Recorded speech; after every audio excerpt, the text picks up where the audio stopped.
자, 요한계시록을 문을 여는 열쇠가 5가지가 된다. 그렇게 설명을 했습니다. 첫째 열쇠는 요한계시록은 환난과 핍박 가운데 있는 성도들을 위로하는 책이다. 그렇게 말씀했습니다. 그 관점으로 보면 요한계시록을 통하여 우리는 하나님의 뜨거운 사랑을 느낄 수 있습니다.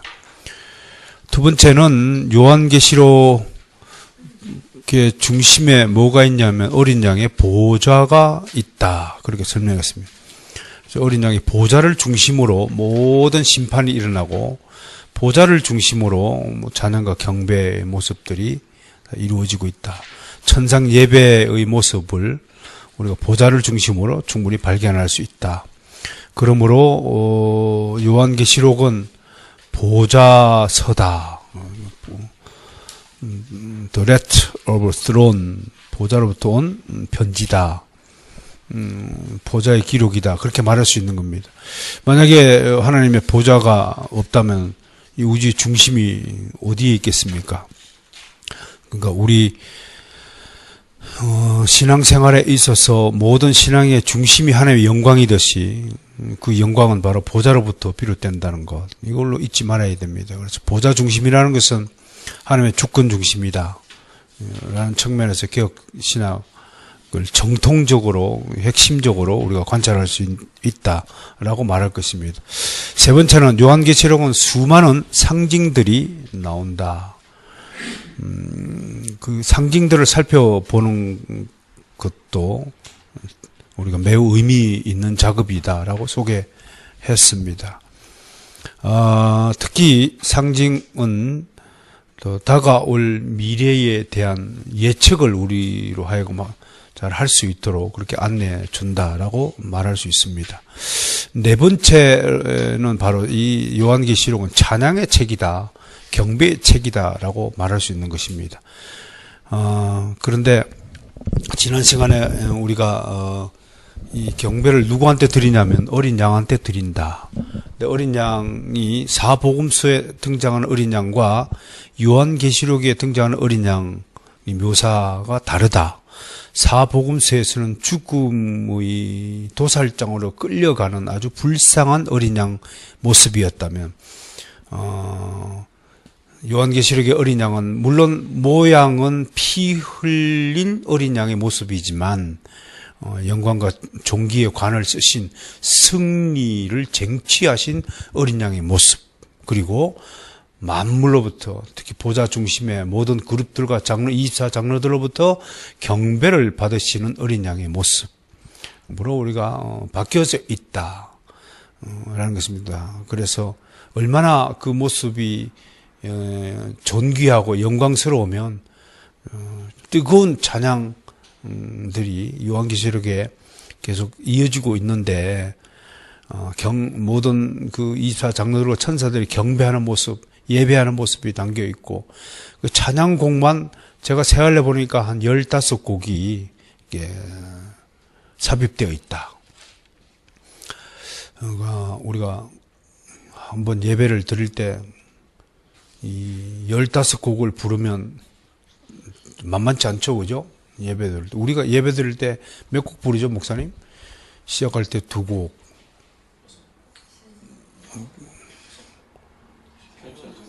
다섯 곡, 주기도문 6, 마지막에 6곡 부릅니까?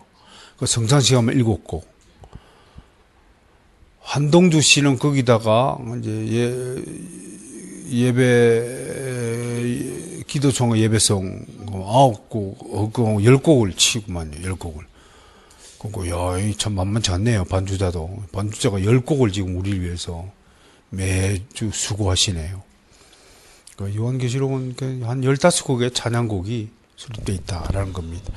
자, 오늘은 두 번째 찬양과 경배를 받으신 어린 양의 모습. 어디에 앉으셨어요? 보좌에 앉으셨어요. 어린 양은 보좌에 앉으시어. 누구로부터요? 네 생물과 24장로. 네 생물은 모든 피조물을 대표하는 것으로 보고요. 24장로는 모든 구원받은 백성들의 대표자로서 그렇게 상징되고 있다라고 살펴봤습니다. 아무튼 중요한 것은 하나님에게만 돌려졌던 경배와 찬양들이 누구한테도 돌려주고 있습니까? 어린 양한테도 같이 돌려주고 있다. 이게 요한계시록의 아주 특징이다라고 말할 수 있습니다. 하나님께만 적용되었던 존귀한 용어들이 어린 양에게 동일하게 사용되고 있다. 하나님이 알파 오메가이듯이 어린 양도 알파 오메가요 처음과 나중이 되었다. 동일한 하나님, 삼위일체 하나님임을 분명히 요한계시록은 증언하고 있습니다. 어린 양 예수님께서 고난을 통하여 영광 가운데 들어가신 것 같이 고난받는 이 땅의 백성들도 어린 양과 함께 하나님의 영광 가운데로 들어갈 것이다. 어린 양이 하나님의 영광 가운데 먼저 들어간 것은 우리도 동일하게 그런 영광 가운데 들어갈 것을 미리 예표하셨다. 그러니까 예수님이 하신 행동은 전부 누구를 위한 행동이라고요? 우리를 위한 사역이었다. 행동이었다. 그렇게 말할 수 있습니다. 그러니까 이런 얘기는 목자가 양들을 먹이고 양을 치리하는 목적은 자기 자신에게 있는 것이 아니라 양들을 위함이다. 그 양들을 제대로 먹이지 않는 목자들은 거짓 목자고 싹군 목자고 그런 거죠. 죽으나 사나 그러니까 교회의 목사들은 자기 교회 성도들을 위해서 기도하고 늘 기도하고 생각하고 참 그런 것 같아요. 내가 목사가 아니라면 뭐하러 그런 걸 염려하겠어요. 당신들이 뭐 밥을 먹든지 말든지 나하고 뭔 관계 있어요? 어디 가서 뭐 깨꼬라지든지 뭐 잠을 자빠자든지 내가 뭐 큰 소리 칠 것도 없죠. 근데 이게 이제 여러분들의 양떼를 먹이는 목자로서 주어진 것은 바로 주님이 그렇게 하셨기 때문에 그렇게 하시는 것이다. 그러므로 이제 주님께 어린 양에게 경배를 드린다는 것은 어찌 보면 당연합니다. 경배에 대해서 한번 볼까요? 헬라어로 프로스쿠네오인데요. 이건 프로 그러면 before 앞에 엎드리다. 스쿠네오 그러면 바짝 엎드리다. 개구리가 어떻게 한다고요? 개구리가 탁 엎드리듯이 엎드린다. 그러니까 경배한다라는 것은 여러분 예배는 경배하는 거죠. 하나님을 경배하는 거죠. 그러니까 특히 주일 오전에 드려지는 공적 예배, public worship 이거는요 굉장히 경건해야 됩니다. 왜냐하면 경배하는 거니까요. 집회하지 말고 경배해야 되는 겁니다. 오늘날 한국 교회 가보니까 경배는커녕 이거는 예배가 아닙니다. 지금 예배가 아닙니다. 좀 이따 뭐 찬양하겠지만 여러분 코넬리우스 반틸의 그 수제자가 누구냐면 존 프레임 교수예요. 이분은 사실은 THM까지밖에 안 했어요. 나중에 이제 명예박사 학위를 수여받았긴 했지만 근데 그 천재에 가깝죠. 존 프레임 교수인데 이분이 웨스트민스터에서 반틸 선생님의 자리를 물려받았죠. 스코틀랜드 출신이고요. 근데 지금은 리폼드 신학교로 자리를 옮겼어요. 옮긴 이유가 뭐냐면 예배 때에 현대 음악을 사용할 것인가 말 것인가 문제를 놓고 그럼 반틸의 제자라면 어떻게 결정했을까요?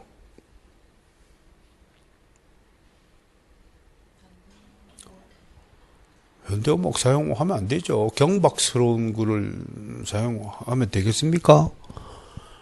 그런데 이제 웨스트민스터 필라델피아도 이제 슬슬 이제 물들어 가는 거죠. 열린 부분 하는 거. 뭐 자유화 되는 겁니다. 자유화가 된다는 것은 자꾸 인간의 입맛에 뭔가를 맞추는 경향으로 흘러간다는 거예요. 마치 인간을 위하지 않는 어떤 제도나 의식을 고리답답한 고전적인 것, 옛날 것, 쾌쾌 묵은 것으로 취급하고자 하는 경향들이 자유주의적 경향이란 말이에요. 전통을 지키는 자, 여러분 전통은 의식을 지키는 게 아닙니다. 유교주의자처럼 상 쓰고 막 장례식장에 지팡이 짚고 뭐 하자는 뜻이 아닙니다. 그 정신을 지키자는 거 아니에요. 그게 정통주의입니다. 전통주의는요 의식까지도 잃어버리지 않고 그대로 지키자는 거예요. 그게 유대교주의입니다. 전통주의와 율법주의예요. 그런데 역사주의와 정통주의는 다른 겁니다. 그 구약에서 의식법은 다 폐해졌잖아요. 그러나 도덕법은 여전히 살아있듯이 정신적인 측면에서 그런 경건함을 잃어버리지 말자는 것이 정통주의란 말이에요. 그러면 구분을 좀 할 수 있어야 돼요. 잔 프레임 교수는 뭐 아무튼 그런 문제 때문에 리본드 신학교로 옮겼다라고 이야기를 해요. 오랜만에 그 교수님의 정신학을 한번 오늘 읽어서 꾸준히 한번 70페이지쯤까지 오늘 한번 나가봤어요. 뭐 옛날에 읽었던 것 기억나는 것도 있고 하지만 참 그 글의 내용은 여러분들도 시간 나면 읽어보면요 참 따뜻합니다. 자식 앞에 앉혀놓고 얘야 알겠냐? 다음은 아버지 하나님의 사역에서 또 이 삼중고리가 있단다 하고 설명하더니 그렇게 쫙 읽어가요. 그러니까 경배하다 이 단어 하나만 가지고도 우리의 예배가 얼마나 경박하고 천박하게 변질됐는지 드럼 좀 안 쳤으면 좋겠어요. 막 교회 막 오후에 뭐 그때 가는 거 막 드럼을 때기 쳐가지고 막 탁탁탁탁 하고 막 생 소리를 내가지고 그 경배의 모습이 안 보이잖아요. 그래서 우리 선조들이 예배용 음악은 빠른 곡조를 절대로 삽입하지 말라고 한 거예요. 음률이 빠르면 인간은 항상요 몸뚱아리가 어떻게 반응하냐면 턱턱턱턱턱 해요. 시편 찬송에 빠른 곡조가 있습니까, 여러분? 그러면 그분들은 빠른 곡을 못 만들어서 그렇게 했을까요? 성령 받아라, 성령 받아라. 그런 거 못 만들어서 했겠을까요? 벌써요. 인간이 이 흥에 취한 인간은 하나님을 그냥 잊어버린 거예요. 노는데 정신이 팔리면 어떻게 돼요? 애들 머리에 집이 있을까 없을까요? 다 잃어버린 거예요. 놀다 막. 하이리안 바바에 막 자전거 타고 막 그리고 여의도에서 막 쫓아다 왔다 갔다 하는 집이 어디 있어? 공부 어디서 학원이 어디 있고 그 순간은 싹 없는 거죠. 이거 하는 순간은 하나님의 앞에 프로스큐네오라는 단어가 사라지는 거예요. 우리 인생도 마찬가지예요. 신앙생활 조금만 여러분 한 예배 빠져봐요. 내가 언젠가 이렇게 얘기했어요. 여러분 시계 바늘이 탁 가다가 1시간 멈췄다 칩시다. 멈췄다 쳐요. 어떻게 되죠? 시간이 멈춰보면. 예배를 쫙 가다가 탁 멈췄다. 시계가 멈춘 거와 마찬가지예요. 그렇게 생각하면 경배라는 단어의 심오함을 좀 알아야 돼요. 우리도 좀 예배를 좀 책상 위에도 놓는 것도요, 옷 하는 것도 사실은 겸건하게 좀 해야 되는데, 우리는 지금 환경이 이러니까 뭐 어쩔 수 없죠. 그래도 우리 예배 분위기는 상당히 그래도 따뜻하고 안정감이 있다. 그렇게 말할 수 있을 거예요. 그러니까 저 뒤에 저런 것도 보세요. 저 뽁뽁이가 막 저 가운데 끼어 있고 저런 것은 안 된다 이겁니다. 책도 정리를 하더라도 좀 제대로 예쁘게 정리정돈 해주는 거. 이런 모습들이 하나님을 경배하는 기본적인 태도다 될 것이다. 찬양 봅시다. 찬양은 하나님께 찬양과 감사를 드리는 거룩한 노래이다. 거룩한 노래라는 거, 홀리송이라는 것을 잊지 말아야 돼요. 여러분 댄스곡을 추면서 거룩하다고 말할 수 있겠습니까? 그 TV 보니까 춤 전문꾼이 나와더라고. 돌리고 막 여자랑 돌리고 씩씩씩 돌리고 그걸 머리에다가 막 이러고 막 하는 것들 보고 그 사람 보고 거룩하다 그렇게 말할 수 있나요? 춤 기술은 대단합디다마는 거룩한 모습은 아니죠. 교회는 거룩한 성도들이 모여 하나님 앞에 경배드리는 곳이죠.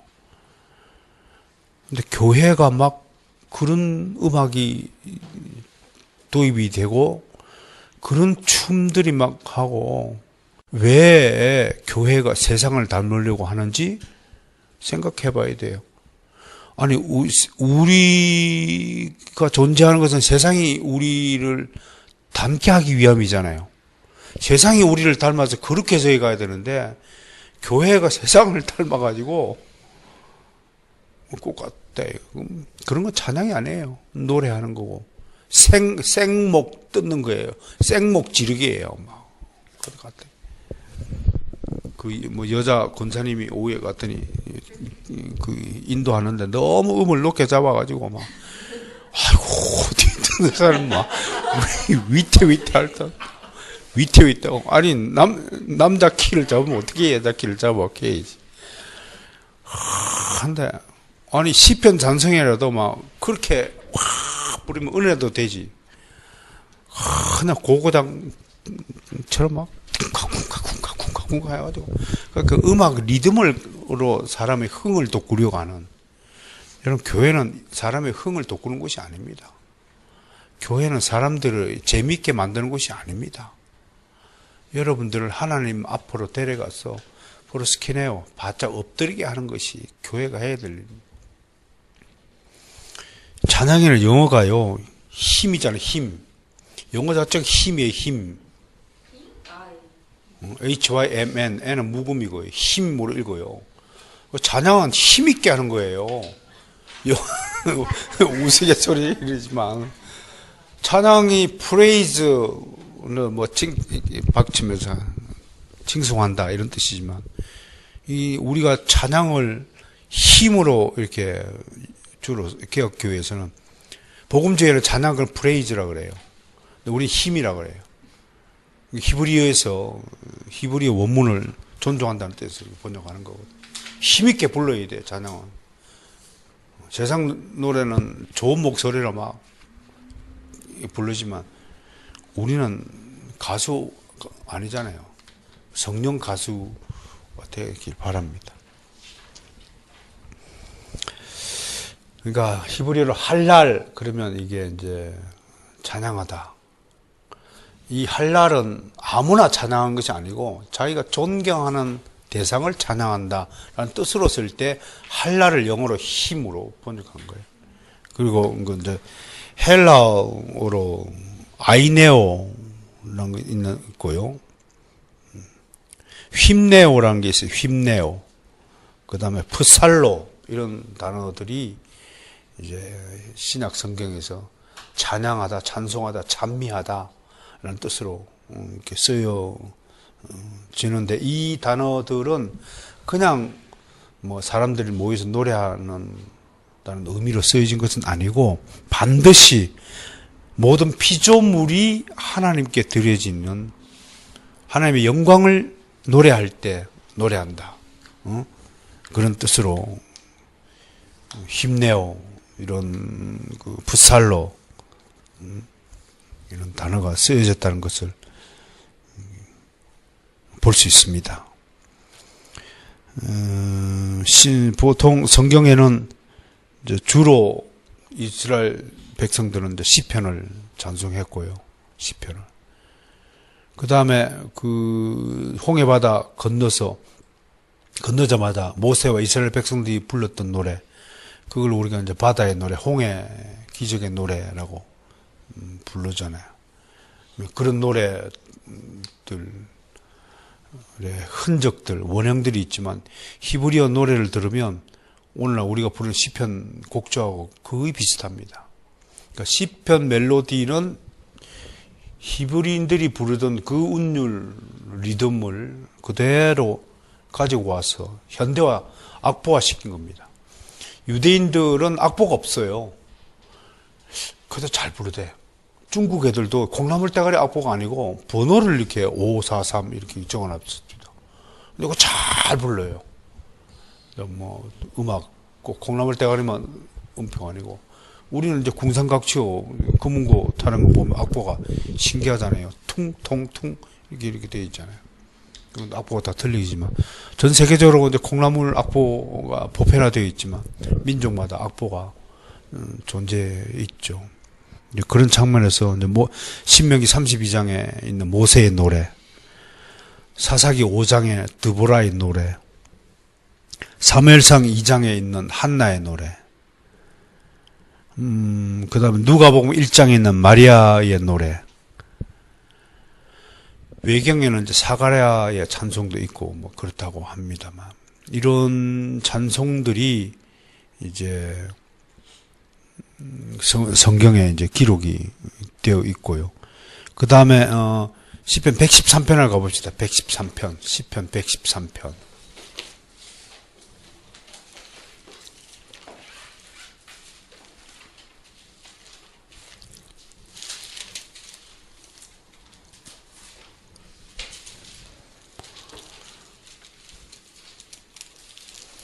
이 113에서 118장까지가 이 찬송이 있잖아요.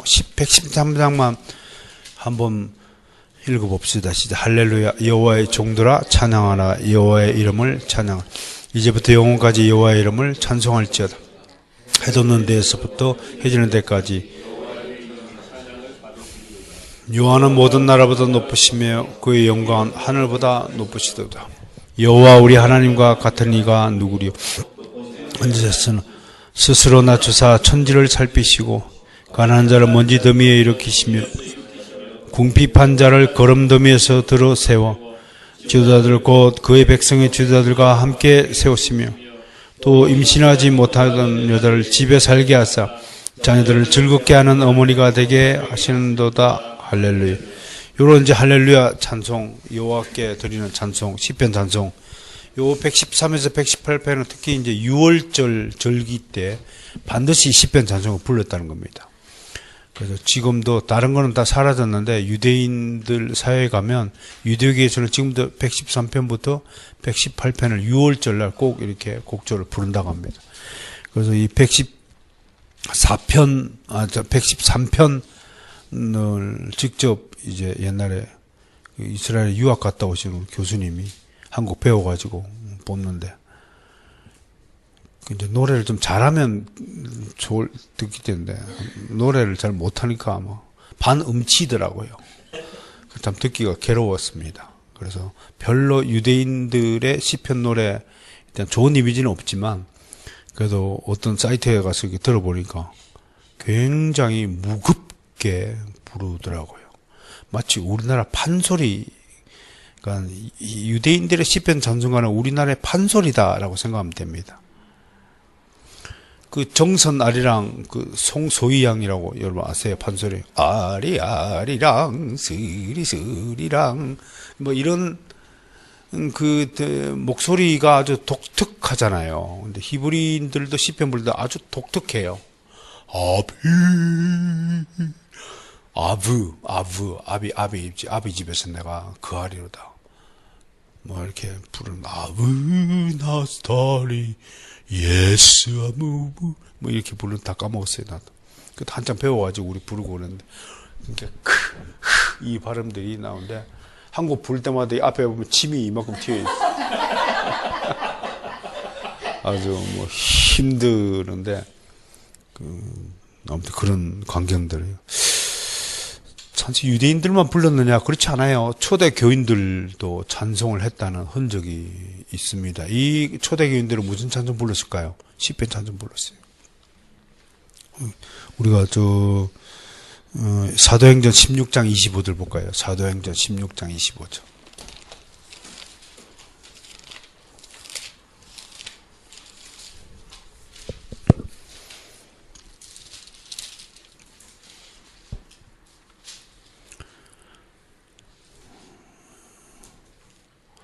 시작. 한밤중에 바울과 실라가 기도하고 하나님을 찬송하며 제주들이 있었다.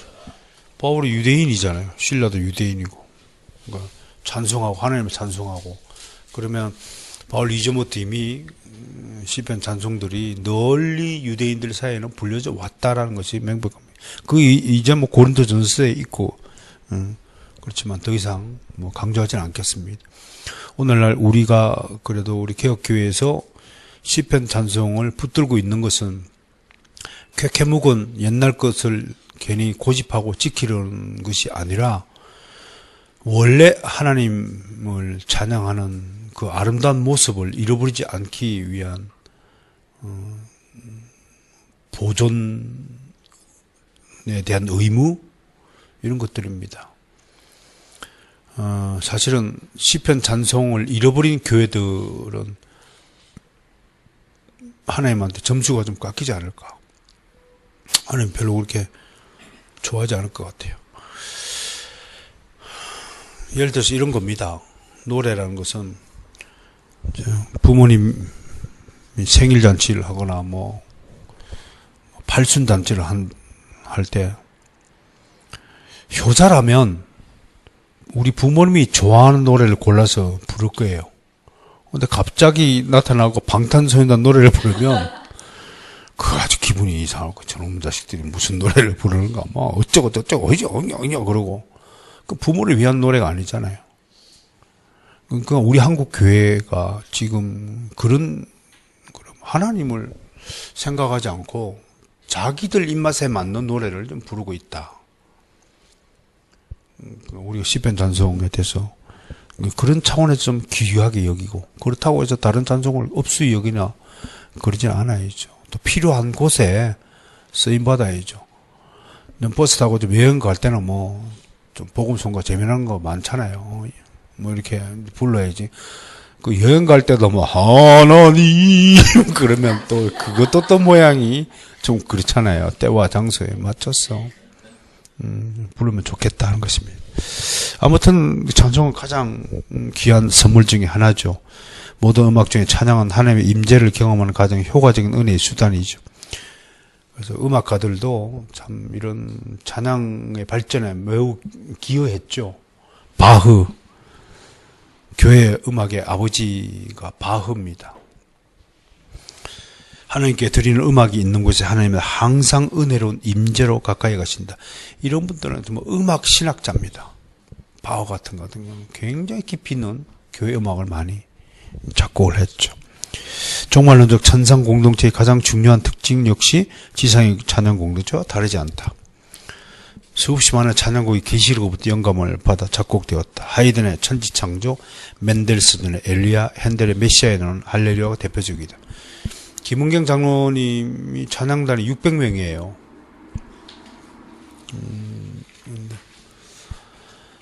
대단하죠?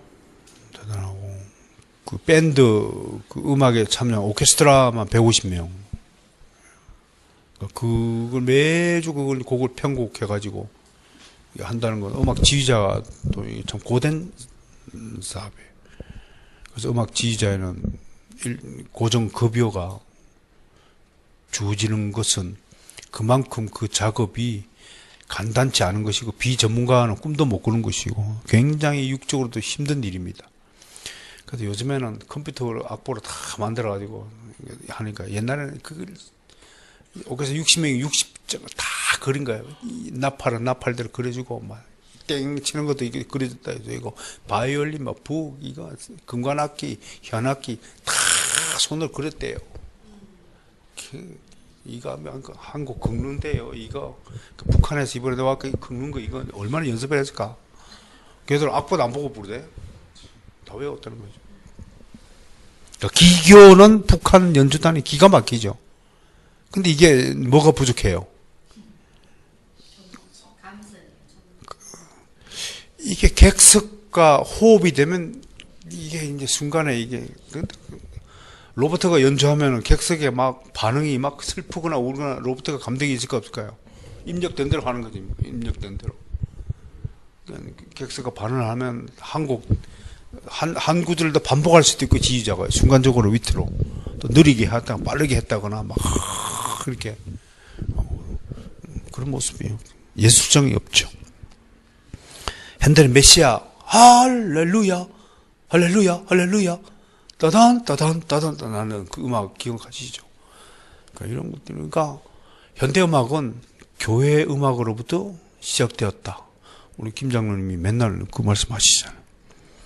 히브리 할랄이나 헬라어 아이네오 독사전 영광과 존귀를 하는 게 돌리는 것이다. 신약 성경에서 그리스도인 노래는 세 단어로 표현됩니다. 하나는 시, 프살모스. 때 시자 요 시가 아니라 때 시자는 호라 그래요. 호라. 오가 때 시가 이렇게 하면 호돼요. 호 히읗 발음이 돼요. 호라.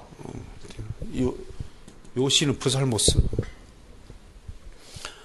그래서 시가 영어로 뭡니까? 쌈이죠. 쌈. 그죠? 쌈. 프살모스에서 나왔죠. 시. 그 다음에 휨노스. 찬미. 그 다음에 호테인데 호대. 그치? 호대. 호대 프니마티케. 프니마티케는 뭐예요? 프니마 성령 홀리. 홀리라는 뜻이 홀리. 거룩한, 신령한 호대 노래들. 유월절 밤에 주님과 그의 제자들은 시편을 찬송했다. 110편, 118편. 이거 명백합니다. 진짜 우리가 왜 시편 불러야 되는지 알겠죠? 우리 성경주의자잖아요. 성경주의자. 우리 주님의 제자잖아요. 그냥 다른 것도 없어요. 예수님 따라서만 하면 되는 거예요. 우리 사도들 가르쳐준 모범대로만 따라가면 되고 신앙 고백에서 만들어준 믿음의 선진대로 따라하면 돼. 근데 참 인간은 골 때리는 존재예요. 따라서 안 해. 지식대로 하려고 하지. 독창적인 존재라서 그런가 봐요.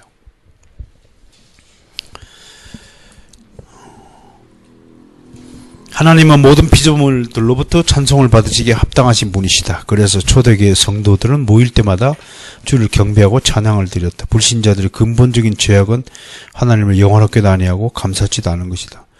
불신자들의 근본적 죄악은 하나님께 찬양 안 하는 거예요.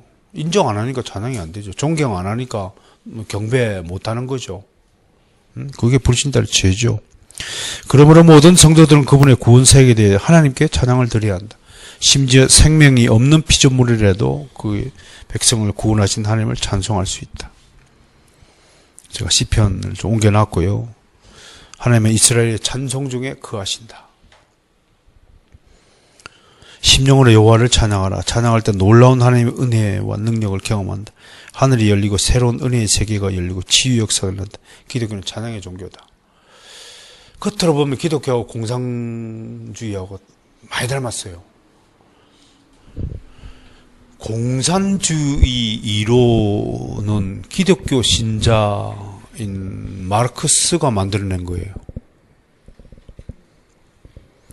여러분, 김일성이가 다른 거는 다 한정해도 김일성, 김정일, 김정은이가 뭘 육성합니까? 음악만큼은 부리지 않잖아요. 왜?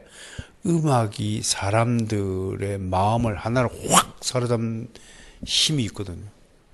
하나님 그렇게 지으셨거든요. 노래하는 존재로 지으셨거든. 노래하는 존재. 음악을 만들어내는 인간의 능력을 보면 싸이 같은 거 봐요. 어떻게 그런 음악을 만들어내는지. 대단한 인간의 흥미를 돋구는데 아주 저는 자, 제가 7개의 찬양송, 영광송이 있는데 이게 총 7부분으로 나눴는데 7부분 안에 한 15개가 포함되어 있어요. 첫 번째 영광송 함께 읽을까요? 시작. 우리를 사랑하사 그의 피로 우리 죄에서 우리를 해방하시고 그의 아버지 하나님 위하여 우리를 나라와 재상을 삼으신 그에게 영광과 능력이 세세토록 있기를 원하노라. 시편만 찬양할 게 아니라 계시록에 있는 이 찬송 가사를 가지고 노래를 좀 만들었으면 좋겠죠. 그죠? 그 다음 4장과 5장에 또 5편의 찬양곡이 나옵니다. 4장 8절 시작. 거룩하다 거룩하다 거룩하다 주 하나님 곧 전능하신 전에도 계시고 이제도 계시고 장차 오실 것이. 4장 11절 우리 주 하나님이 영광과 존귀와 권능을 신기 합당하오 주께서 만물을 지으신지라 만물이 주의 뜻대로 있었고 또 지으심을 받았나이다. 5장 제일 밑에 13절 시작. 보좌에 앉으신 이와 어린 양에게 찬송과 존귀와 영광과 권능을 세세토록 돌릴지어다. 그 다음에 7장에는 두 편의 영광성이 있어요. 7장 10절과 12절. 큰 소리로 외쳐 이르되 구원하심이 보좌에 앉으신 우리 하나님과 어린 양에 있도다 하니 이르되 아멘. 찬송과 영광과 지혜와 감사와 존귀와 권능과 힘이 우리 하나님께 세세토록 있을지어다. 아멘 하더라. 거기에 찬송, 영광, 지혜, 감사, 존귀, 권능, 힘 7가지 하나님의 7대 속성을 노래하고 있는 거죠. 그 다음에 11장에 또 네 번째 영광성이 있고요. 그 다음에 14장에 14만 4천이 시온산에서 찬미하는 광경을 기록해 두었고요. 15장에 검은고를 가지고 이제 드디어 악기가 등장하죠. 검은고를 가지고 모세의 노래와 어린 양의 노래를 부르고 있다. 그러니까 이게 뭔가요? 모세가 홍해바다 건너거나 또 신명기 32장에서 불렀던 노래가 이미 천상에까지 악보가 가지고 가죠. 거기서 부르고 있다는 거예요. 지상에서도 부르고 천상에도 부르고. 그러면 우리가 지상에서 불렀던 시편 노래는 사라진다 안 사라진다? 우리 하나님 나라에도 그대로 불려질 가능성이 많다. 그리고 복음성가를 가지고 갈까 안 갈까? 거기는 없을 것 같아. 천국에는 복음성가는 없을 것 같아. 하나님 영광과 관계없고 모르지도 하나님이 좋아하는 18번이 있는지 모르겠어. 요새 뭐 음악이 하도 많으니까. 아무튼 그런 것을 좀 보면 좋겠다. 그 다음에 19장에 보면 4개의 할렐루야 찬가가 포함되어 있어요. 그렇게 보면 이제 한 15개가 된다. 혹시 음악에 재질이 있으신 분은 요한계시록 찬송가 15곡을 한번 만들어 보신. 여러분 그 19장 1절부터 8절은 이게 가사가 많으니까 이런 거는 좀 잘라 가지고 좀 시편 찬송은 또 6절까지 막 넣어 가지고 아주 길고 그런데 아버지가 또 길다 그러면 또 뭐라 그러실까봐 말은 못 하겠지만. 자, 결론. 천사는 2번씩이나 예배받기를 거부함으로 하나님만의 유일한 예배의 대상이 되심을 강조하고 있습니다. 요한은 참된 예배와 우상숭배를 명확히 구분하고 있습니다. 모든 인류는 용과 짐승을 경배한 자들과 하나님과 어린 양을 경배하는 자들로 나누어집니다. 그러니까 요한계시록은 무슨 책입니까? 누구를 경배하신가라는 문제를 다루는 경배의 책이다. 찬양과 경배의 책이다 라고 말할 수 있을 것 같습니다. 생명책에 기록된 자와 그렇지 않은 자들로 나누어집니다. 후자는 짐승을 경배합니다. 짐승은 자신에게 경배치 않는 자들을 죽이려 합니다. 그들은 하나님의 진노의 포도주를 마실 것입니다. 자, 이제 마지막 구절이 뭐예요? 요한계시록이 기록될 당시 역사적 상황이 뭐예요? 로마 황제는 이미 숭배, 경배를 받고 있었다. 요한은 로마 황제에게 계시록을 통해 하나님의 경고장을 던졌다. 피조물로부터 어떻게 경배를 받느냐. 피조물의 경배를 받으실 이는 창조주 영광의 주 하나님 분이시다. 그분만이 존귀와 영광을 받으시기 합당하시다 하는 겁니다. 오늘 요한계시록을 해석하는 열쇠 네 번째가 찬양과 경배라는 이 두 단어를 가지고 한번 보았습니다.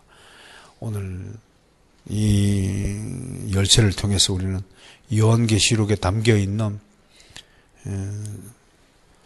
한편에 난 요한계시록 전체는 오케스트라 음악이 녹음된 곳 같아요. 15개의 정말 기가 막힌 그 오케스트라 연주로 된 뭐라 그럴까 오페라. 그러니까 오페라다. 이 오페라는 매우 거룩한 노래들이다. 경박스럽거나 촌스럽지 않고 세속적이지 않으며 그런 모습이다. 그렇다면 오늘날 우리 성도들이 왜 이렇게 느리거나 또 육중한 노래를 거부할까? 그건 이제 현대인들의 지나치게 스피드화되어 있다. 지나치게 그 조급증에 걸려 있다. 무슨 일이든 빨리빨리 진행이 안 되면 이제 우리 현대인들 굉장히 그 답답함을 느낀다. 그런 차원에서 그럼 현대인들의 신앙은 굉장히 가면 갈수록 어려워질 것이다. 세태가 그러니까요. 그럼에도 불구하고 우리는 오늘 이 찬양과 경배의 문제를 다루면서 우리만이라도 하나님 앞에 엎드리는 것을 그만 중지한다면 세상의 종말은 비로소 올 것이다. 특히 우리가 몸담고 있는 한국 사회를 여러분 생각해 보시면 1000명 중에 겨우 10명이 이 시간 수요 예배를 지키고 있을 것이다. 그렇게 좀 봅니다.